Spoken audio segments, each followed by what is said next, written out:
ادنا کا مطلب ہے قریب، یعنی کہ یہ ہمارے منہ سے جو ہماری زبان کے قریب والا حصہ جو ہے یہ، تو یہ تین جگہیں ہمارے حلق میں موجود ہیں جہاں سے حروف نکلتے ہیں۔ اس کے بعد آ جاتا ہے شفتان۔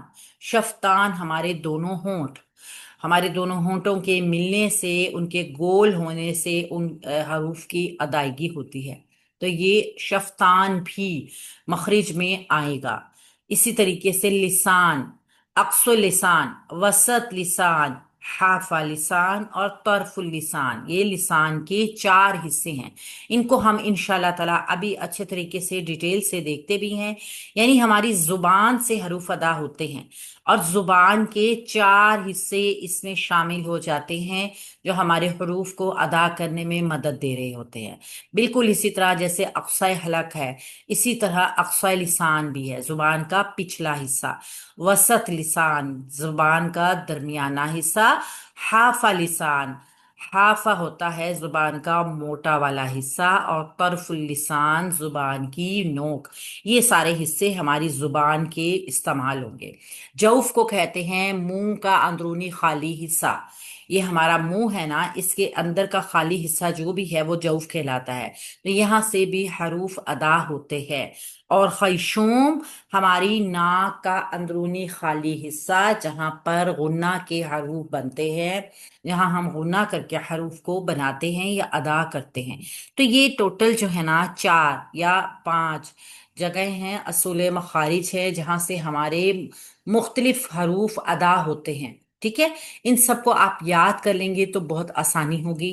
اگر آپ یاد نہیں کر سکتے تو آپ اس کے نوٹس بنا کے اپنی کاپی پہ بالکل سامنے رکھ دیجئے، اپنے اسباق کو پڑھتے ہوئے ان کو سامنے رکھیے گا، تاکہ جب ہم ذکر کریں گے الفم کا یا زبان کے حصوں کا یا پھر ہم حلق کے حصوں کا ذکر کریں گے تو آپ کو معلوم ہو کہ کتنے حصے اور کون کون سے حصے ہیں۔ اچھا جی، اب ہم دیکھتے ہیں الخیشوم کیا ہے۔ یہاں دکھایا گیا ایک نقشہ آپ کے سامنے، الخیشوم۔ خیشوم کیا ہے اس کو دیکھیے، یہ ناک ہے ہماری، ٹھیک ہے، یہ ناک ہے۔ جب ناک میں کسی غنہ کی گنگناہٹ جاتی ہے نا تو وہ نرم حصہ جو ہے وہ وائبریٹ بھی ہوتا ہے بعض اوقات، ہلکا ہلکا سا نا، وہ خیشوم کہلاتا ہے، ٹھیک ہے۔ یہاں پہ آپ کو ایک نقشے میں دکھایا گیا ہے شفتان۔ شفتان کو دیکھیں گے تو اوپر والا ہونٹ اور نیچے والا ہونٹ، یہ دونوں دو ہونٹ ہیں نا، تو شفتان کہلائیں گے، ٹھیک ہے، یا شفتین کہلائیں گے۔ یہ ہونٹ ہو گئے دونوں۔ الاسنان کہتے ہیں دانتوں کو، الاسنان، اوپر والے دانت اور نیچے والے دانت دونوں ہی اسنان کہلاتے ہیں۔ دانتوں کے الگ الگ نام بھی ہیں جو انشاءاللہ تعالی ہم دیکھیں گے، اور وہ دانتوں کے جو نام ہیں نا وہ استعمال ہوتے ہیں ہمارے مخارج کے درمیان میں۔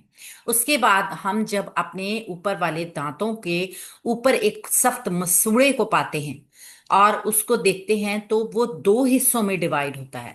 ایک تو وہ سخت ہوتا ہے جو ہماری زبان کے اوپر کے حصے میں دیکھا جائے تو آگے کی طرف، یعنی ہمارے فرنٹ کے دانتوں کے اوپر والا حصہ ہے جس کو ہم سخت تالو کہتے ہیں، اور ایک ہماری زبان کے پچھلے حصے کی طرف جاتے ہیں تو وہاں پر نرم تالو جو ہمیں نظر بھی آتا ہے، محسوس بھی ہوتا ہے، اور وہ جگہ بھی بہت نرم ہوتی ہے، تو نرم تالو ہے وہ جگہ۔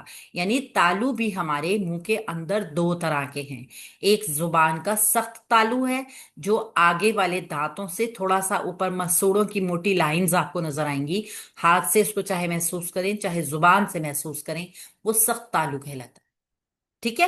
اور دوسرا کیا ہے، نرم تالو، جو ہماری زبان کے پیچھے کی طرف اگر ہم دیکھیں تو اوپر والی سائڈ، اور وہاں پہ کبا جس کو ہم کہتے ہیں نا لٹکا ہوا ہوتا ہے، وہ اس کے ساتھ ہم آگے کی طرف ذرا سا دیکھیں تو بڑا سا نرم حصہ ہوتا ہے ہماری زبان کا، وہ ہوتا ہے نرم تالو۔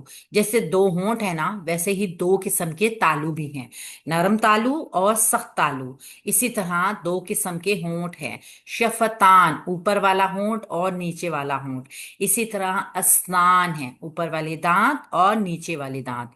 اب آ جاتے ہیں ہم اللسان کے اوپر۔ زبان ہماری ایک ہے لیکن چار حصوں میں ڈیوائیڈ ہے، ٹھیک ہے، ہم نے پڑھے ہماری زبان کے جو مخارج میں استعمال ہوں گے وہ چار حصے ہوں گے. یعنی جب ہم کسی مخرج میں پڑھیں گے کہ ہماری زبان کا یہ والا حصہ ٹچ کرتا ہے اس مخرج کو، استعمال ہوتا ہے اس کے نکلنے میں، تو ہمیں اس کا نام ہی بتایا جائے گا. وہ جگہ آپ نے پھر دیکھ کے، سمجھ کے، محسوس کرنی ہے، بولنا ہے پھر اس کو. آگے آ گیا ہمارا حلق. ہماری گردن میں اگر ہم اپنے منہ کو کھول کے بالکل پیچھے والا حصہ جہاں سے پھر ہم نیچے نگلنے کے لیے اس کو استعمال کرتے ہیں وہ ہے ہمارا حلق. ٹھیک ہے. حلق میں تین مختلف جگہیں ہیں جہاں سے ہم حروف کو ادا کرتے ہیں. اور اس کے بعد آ جاتا ہے منہ کا خالی حصہ. جب ہم اپنے منہ کو کھولیں تو ہمارے منہ میں یہ ساری سائڈز کے باوجود درمیان میں خلا بھی ہے. وہ خلا بھی حروف کے بننے میں حروف بننے میں استعمال ہوتا ہے. لہٰذا یہاں پہ الجوف اسی حصے کو شو کیا گیا ہے، یہ تمام گرین کلر کا حصہ. ٹھیک ہے. یہ تمام گرین کلر کا حصہ جو ہے یہ کہا گیا ہے کہ یہ الجوف ہے، یعنی منہ کا وہ خالی حصہ جو استعمال ہو رہا ہے خالی حروف کے بننے میں، ان کی ادائیگی میں. اب آپ دیکھیے کہ یہ حلق جو ہے نا یہ آگے سے تین حصوں میں تقسیم ہے. یعنی آگے حلق میں تین حصے ہیں جس کو ہم دیکھیں گے. سب سے پہلے ہم مخرج الحلق کو دیکھیں گے. اچھا، یہ تو ہم نے ابھی دیکھی ہے نا، یہ چیز جو بھی ہم دیکھ رہے ہیں ہم اس کو انشاءاللہ تعالی ساتھ ساتھ سمجھتے ہیں، ساتھ ساتھ ہم اس چیز کو دوبارہ بھی کرتے ہیں ریپیٹ. دیکھیے مخرج کی کیا تعریف ہم نے پڑھی. حرف کے نکلنے کی جگہ کو مخرج کہتے ہیں. اور ہم نے کتنے اصول مخارج پڑھے، یعنی مخرج کے حروف کے بننے کی مختلف جگہیں کتنی ہیں؟ چار یا پانچ. تو حلق، زبان یعنی لسان، منہ کا خلا یعنی الجوف، ہونٹ شفتان، اور الخیشوم یعنی ناک کا بانسا. ٹوٹل 17 جگہیں ایسی ہیں جہاں سے 29 حروف ادا ہوتے ہیں. یہ ایک اہم بات ہے آپ سب نے ذہن میں رکھنی ہے کہ زبان، منہ، ناک ہمارے، اور کیا کہتے ہیں گلا، حلق، یہ تمام چیزیں جب ہم استعمال کرتے ہیں تو ہم 17 جگہیں پاتے ہیں ایسی، یعنی 17 مخارج ایسے ہیں جو ہم نے سیکھنے ہیں جہاں سے 29 حروف ادا ہوتے ہیں. اس کا مطلب کیا ہے؟ اس کا مطلب یہ ہے کہ کوئی بھی ایک مخرج جو ہے وہ ایک سے زیادہ حروف کے نکلنے کی جگہ ہے. ٹھیک ہے نا.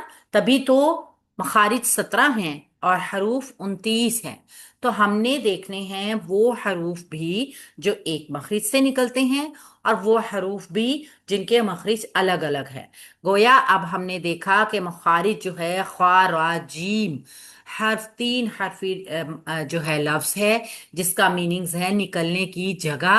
اصول مخارج چار ہیں اور مخارج کے نکلنے کی 17 جگہیں ہیں اور جن سے 29 حروف ادا ہوتے ہیں. تو ہم نے انشاءاللہ تعالی ان سارے حروف کو دیکھنا ہے. مخارج کو ہم تین حصوں میں تقسیم کرتے ہیں.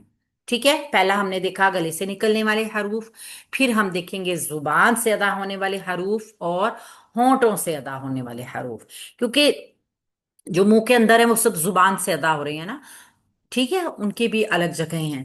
تو پہلے ہم دیکھتے ہیں کہ گلے سے ادا ہونے والے حروف کون سے ہیں، یعنی تھروٹ لیٹرز. ان کو ہم انشاءاللہ تعالی نیکسٹ ریکارڈنگ میں دیکھتے ہیں.